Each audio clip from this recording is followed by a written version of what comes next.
warahmatullahi wabarakatuh. Pada kesempatan kali ini, kami dari kelompok 1 yang beranggotakan 5 orang akan mempresentasikan materi tentang reformasi partai politik dan sistem kepartaian di Indonesia.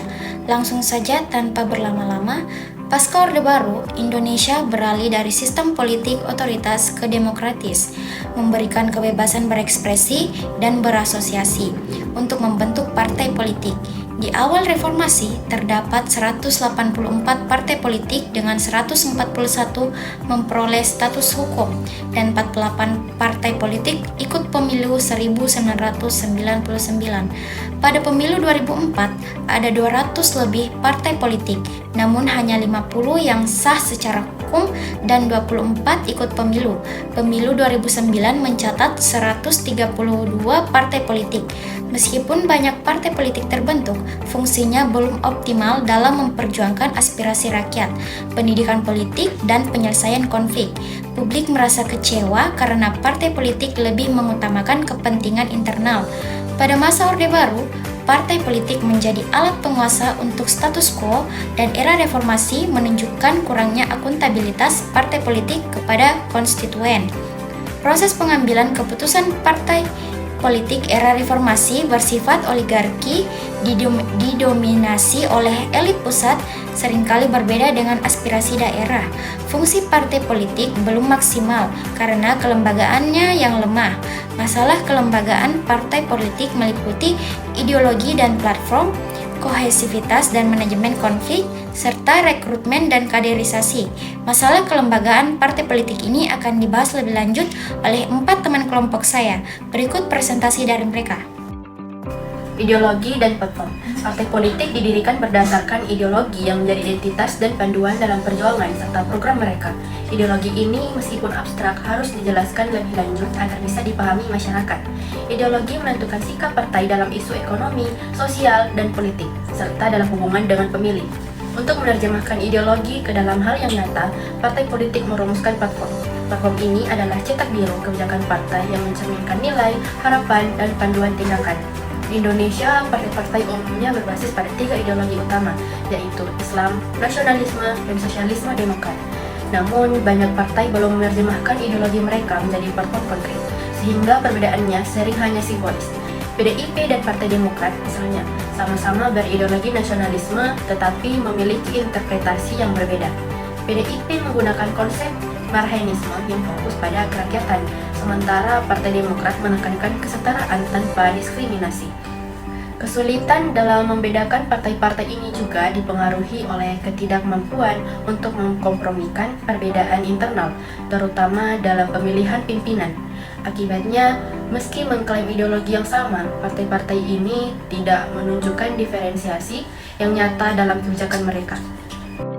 Baik, saya akan melanjutkan penjelasan materi dari teman kelompok saya sebelumnya, yaitu kohesivitas dan manajemen konflik, di mana konflik adalah hal yang inheren dalam masyarakat maupun organisasi, baik dalam bentuk kekerasan maupun non-kekerasan.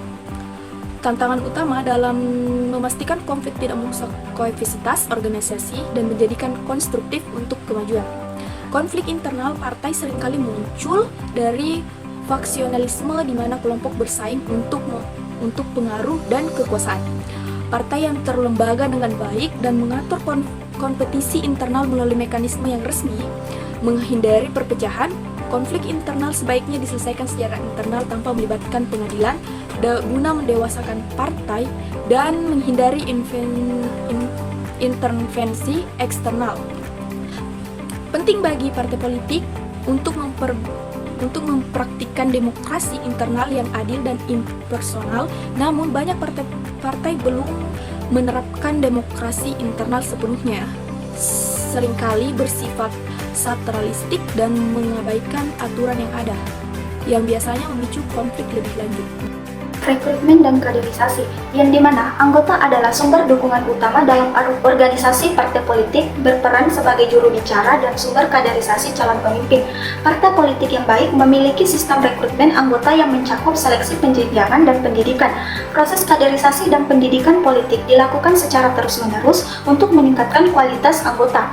Berdasarkan masalah yang muncul saat ini adalah kurang melembaganya proses rekrutmen dan kaderisasi di banyak partai politik. Fenomena kader instan dan ketidaksiapan mengajukan calon legislatif atau eksekutif menunjukkan kurangnya sistem rekrutmen yang sistematis. Selain itu, partai-partai politik sering tidak memiliki data keanggotaan yang akurat. Kemudian, proses kaderisasi yang lemah menyebabkan kader partai sering loncat pagar ke partai yang lain, menunjukkan bahwa ideologi partai belum berhasil terinternalisasi dengan kuat di dalam diri kader. Problem sistem kepartaian. Kajian sistem kepartaian sering mengacu pada tipologi numerik atau jumlah partai. De Verger membagi sistem kepartaian menjadi sistem partai tunggal, duipartai, dan multipartai. Indonesia menerapkan sistem multipartai sejak kemerdekaan dengan berbagai derajat dan kualitas. Pada masa demokrasi parlementer, multipartai berkompetisi tinggi, sementara pada masa demokrasi terpimpin dan Orde Baru, meski multipartai kompetisi tidak ada atau terbatas dengan partai dominan seperti Golkar.